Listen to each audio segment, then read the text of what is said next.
রাজনৈতিক বেড়াজালে ফেঁসে আছে পুলিশের মনোবল। মব চেষ্টা, আটক, কিন্তু রাজনৈতিক নেতার হস্তক্ষেপে ছেড়ে দেয়া, এসব প্রশ্ন উঠছে। রাজনৈতিক প্রভাব মুক্ত হতে পারবে কি পুলিশ?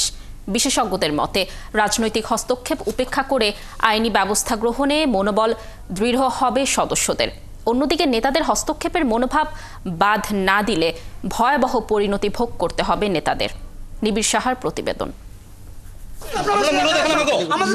আপনার প্রশাসন মূলা দেখানো মাগো আমাদেরকে মূলা চলাচ্ছে না এখানে এসে মূলা না সান্ডা সান্ডা সান্ডা 19 মে দিবাগত রাতে ধানমন্ডিতে হাক্কানি পাবলিশার্সের মালিকের বাসার সামনে উত্তেজনা।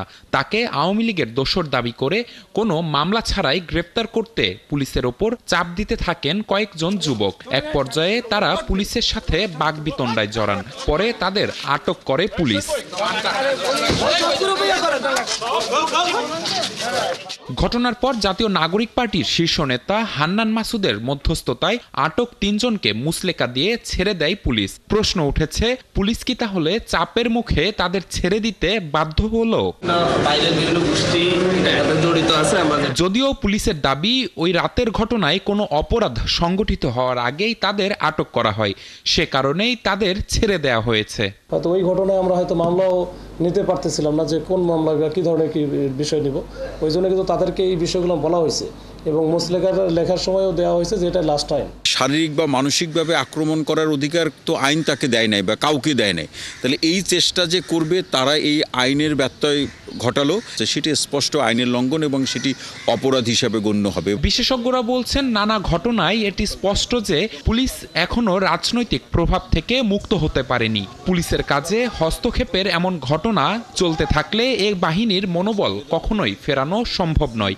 তাই বাহিনীটির কাজে রাজনৈতিক দল ও প্রভাবশালীদের প্রভাব মুক্ত করার তাগিদ বিশেষজ্ঞদের।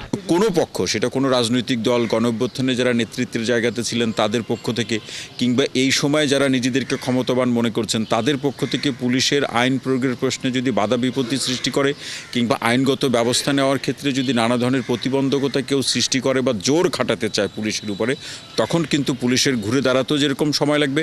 ধানমন্ডি থানার ঘটনায় হান্নান মাসুদকে কারণ দর্শানোর নোটিশ দিয়েছে জাতীয় নাগরিক পার্টি। ফেসবুক পোস্টে হান্নান মাসুদ দাবি করেছেন, ঢাকা মহানগর পুলিশ কমিশনার তাকে থানায় যেতে অনুরোধ করেছিলেন। পুলিশের সাবেক প্রধান নুরুল হুদা বলছেন, বর্তমান প্রেক্ষাপটে বাহিনীর মনোবল ফেরানোর পথে বড় বাধা রাজনৈতিক হস্তক্ষেপ। রাষ্ট্রের একটা অত্যন্ত জরুরি নির্বাহী প্রতিষ্ঠান, এই প্রতিষ্ঠানকে আইন অনুযায়ী কাজ করতে দিতে হবে, তা না হলে আইনের শাসন প্রতিষ্ঠা হবে না। আইনের শাসন যদি প্রতিষ্ঠা না হয় তাহলে গণতন্ত্রের ভিত্তিও মজবুত হবে না এবং চূড়ান্ত বিশ্লেষণে এটা সবার জন্যই ক্ষতিকর হবে। পৃথিবীতে একটা রং সিগন্যাল দেবে যে বাংলাদেশে আইনের শাসন নাই। দেশের আইন শৃঙ্খলা পরিস্থিতির নিয়ন্ত্রণ পুলিশের মনোবলের সঙ্গে সম্পর্কিত বলে মনে করছেন বিশেষজ্ঞরা। নিবিড় সাহা, ৭১, ঢাকা।